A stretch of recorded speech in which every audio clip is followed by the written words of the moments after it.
vous souvenez de ce que chantait Serge Reggiani? Dès que la peur hante les rues, les loups s'en viennent la nuit venue. Ouh, les loups ont regardé vers Paris. Eh bien, Jean-Jacques Hano a regardé, lui, du côté de la Mongolie pour tourner en 3D des loups bien réels et prolonger avec la sortie de son nouveau long métrage Le Dernier Loup, un travail qu'il avait entamé au moment de L'Ours et des Deux Frères. Un petit quelque chose qu'il emprunte au fabuliste français Jean de La Fontaine qui se servait des animaux pour instruire les hommes. D'ailleurs, Jean-Jacques, mettre en scène des loups, est-ce que c'est une façon d'apprivoiser des peurs qui remontent à l'enfance? Non, c'est une manière d'assumer l'animal qui est en soi. Qui se souvient que le premier film de Jean-Jacques Hano a remporté l'Oscar du meilleur film étranger? Malheureusement, cette histoire, qu'il faut prendre comme une farce anti-militariste, est un échec au moment de sa sortie en 1976, mais lance la carrière d'un homme qui jouera avec le feu durant 40 ans. Homme des paris impossibles, il enchaîne avec une satire sur le monde du foot. Déjà, nous sommes en 1979, et puis il change d'orientation et n'hésite pas à nous inviter après dans un vertigineux voyage temporel, direction la préhistoire. Un succès qui le replace sur la scène internationale. De polar médiéval en déclaration d'amour à la nature, en passant par les nuances charnelles de la magnifique Jeanne Marsh, Jean-Jacques Hano a souvent filmé des histoires dont le destin des personnages était déterminé par leur quête de savoir, pour s'affranchir ou retrouver au choix leur animalité. Un déterminisme qu'on peut vérifier avec son nouveau long métrage, la relation d'un étudiant de Pékin et d'un loup.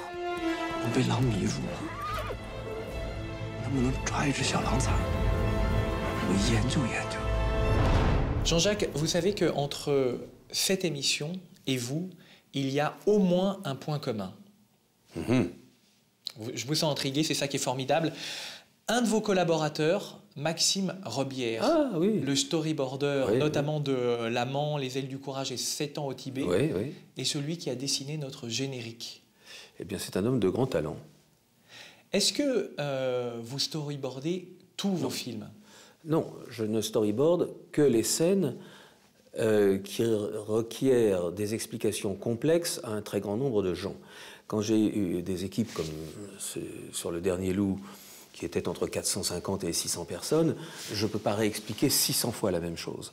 Donc, je fais dessiner ce que j'ai dans la tête et j'explique comment je vais réaliser cette image. Je donne une image faite en couleur pour bien expliquer à mon équipe ce dont je vais avoir besoin, c'est-à-dire grosso modo de tourner véritablement en fin de jour, d'avoir les faisceaux qui vont marquer, donc il faut préparer des lumières très puissantes dans ces torches électriques, et le dessin évoque déjà la focale. Vous n'avez qu'à regarder la perspective, et la perspective vous donne la focale.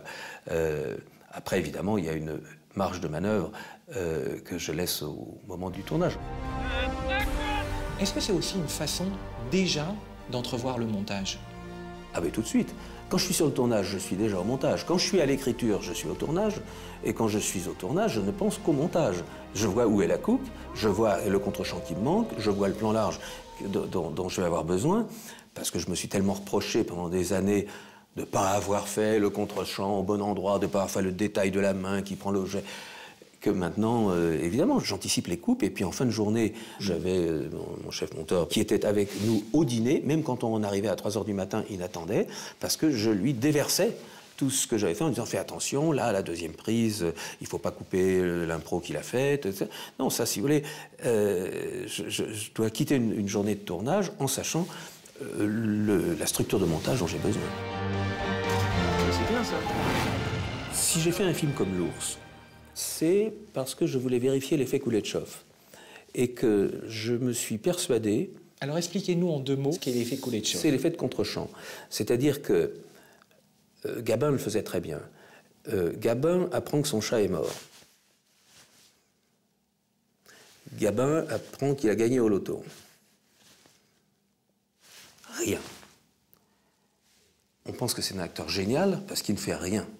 Il fait rien. Pourquoi? Parce qu'on a compris ce qui se passe dans son âme. Il a gagné au loto, putain, il avait des dettes, il va devenir riche, il va rembourser ses copains.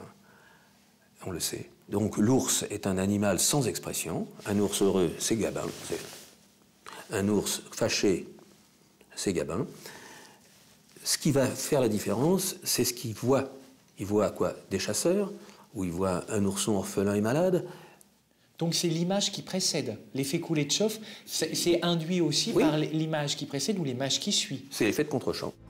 C'est ce que Umberto Eco décrit de façon fabuleuse. C'est la participation du spectateur qui anticipe. Il a compris le spectateur.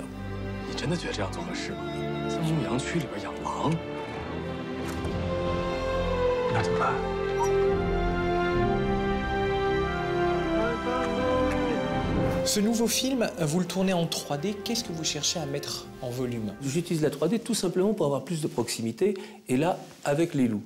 C'est ça qui m'a décidé. Il y a une sensualité de la 3D qui est très différente de la 2D. Un des soucis d'ailleurs, c'est que dans les montages rapides, lorsque la 3D n'est pas sur les mêmes plans, alors là, vous avez le mal de tête assuré, parce que d'un seul coup, vous avez des objets, je vais faire à la caméra, qui se rapprochent, qui s'éloignent. À chaque fois, convergence, bobo la tête. Et du coup, vous ne pouvez pas faire le même montage, parce que quand vous êtes confortablement face à votre télé, ben, ça bouge à l'intérieur de la télé, c'est comme à l'intérieur d'un aquarium, il y a des trucs qui se passent, mais ça vous perturbe pas le système nerveux. Dans la vie, la 3D, elle joue dans les choses de proximité. Au-delà de 15 mètres, on ne voit plus en 3D. De l'autre côté de la fenêtre, c'est en 2D. C'est vous qui êtes en 3D, c'est la caméra qui est en 3D, c'est ma chaussure qui est en 3D. Disons que j'utilise la 3D pour me rapprocher des émotions. Passons au cas pratique, Jean-Jacques. Pourquoi ouvrir cette séquence par un plan nocturne? Je voulais établir le mystère des loups. C'est un plan tourné en direct en Mongolie, un jour où il y avait une demi-lune comme ça, magnifique. On a attendu qu'elle sorte derrière la montagne. Le style de toute cette scène, c'est quoi? C'est pour raconter en quelques instants qu'il y a un long voyage. Et que ce long voyage nous fait partir d'une place, d'une ville extrêmement animée, brouillonne. Et peu à peu, cette longue caravane d'autocars va se disloquer. Il n'y en aura plus qu'un qui arrive au fin fond du monde. Mais pour arriver au fin fond du monde, vous enchaînez des plans qui sont organisés autour d'un mouvement que vous avez voulu continu. L'œil est attiré quelque part dans une image. Là, voyez-vous, celle-là, je suis en tiers, c'est-à-dire c'est un cadre à la Ruysdael, cadre des Hollandais, où vous allez regarder au centre du tiers inférieur. Et vous allez donc avoir l'œil attiré par des autocars qui se séparent. Si vous posez votre doigt sur cette image, l'image d'après, votre œil sera là. La banderole, elle est juste au-dessus de ces deux tiers. Et maintenant, l'œil va lui-même avancer pour découvrir cet autocar qui arrive. Et vous situez les personnages principaux au centre d'une image. Et là, votre œil est toujours au centre et va faire un mouvement qui va accompagner les deux personnages. Eh bien, c'est exactement la position des deux phares qui arrivent vers vous, toujours dans cette continuité de mouvement. C'est-à-dire que si vous, dans votre cadre qui est là, vous attirez l'attention ici, une voiture, elle s'en va là. Bon, ben, l'image suivante, votre œil est là.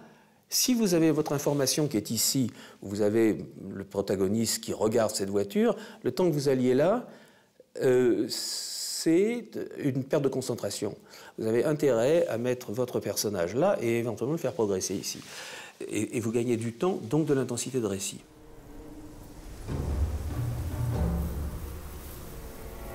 Autre extrait, Jean-Jacques, celui-ci, dont le style nous rappelle la prise de vue des documentaires.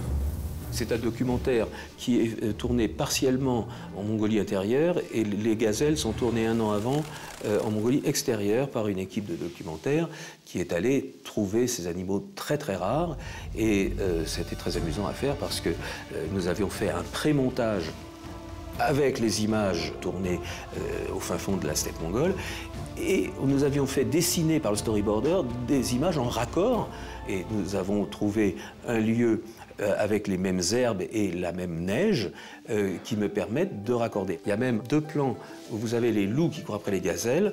Il y a un plan qui est complètement fait en numérique à partir de véritables loups, mais isolés, repris, remanipulés, car il était hors de question de mettre des vrais loups avec les vraies gazelles, parce qu'il y aurait eu massacre, évidemment. La dernière question, c'est un rituel, Jean-Jacques Hano. Diable. Pourquoi filmez-vous? Pour partager.